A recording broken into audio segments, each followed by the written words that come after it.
मनुष्य की रुचियां और इच्छाएं भिन्न भिन्न होती हैं और यही संकेत है मनुष्य के विभिन्न स्वभावों का। स्वभावानुसार आगे मनुष्य कर्म करता है और कर्म फल पाकर उस सुख दुख की अनुभूति करता है।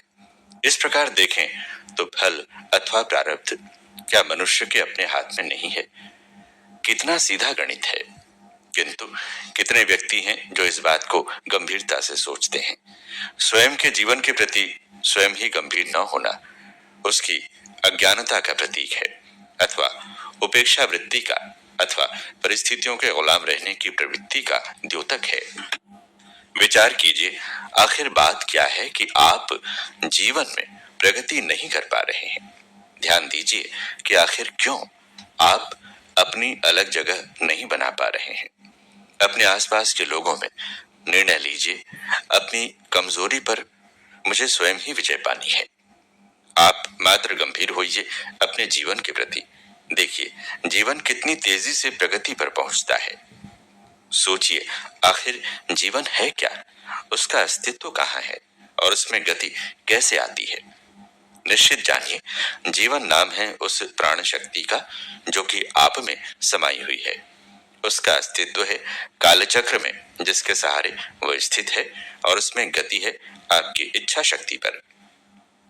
फिर आपके जीवन की अधोगति अथवा प्रगति के लिए दूसरों को जवाबदार आप कैसे ठहरा सकते हैं?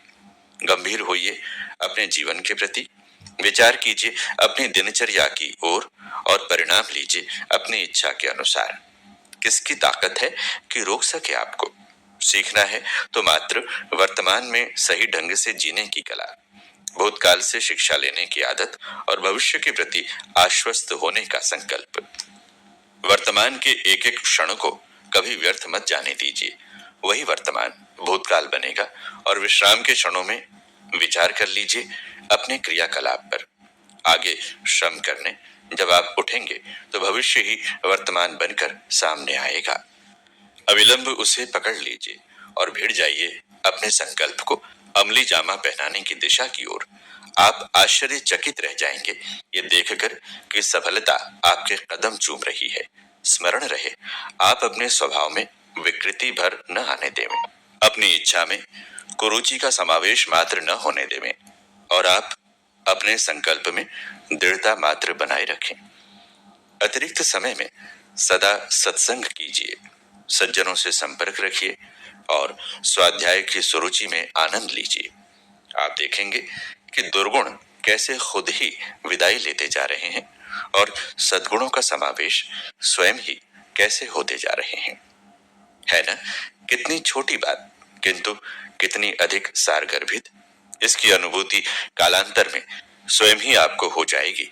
असल में मनुष्य जब बहिर्मुखी होने लगता है तो उसकी आंतरिक अटूट शक्तियां टूटनी शुरू हो जाती हैं और अंतर्मुखी होने पर वे ही संगठित होकर कर्म करने लगती हैं।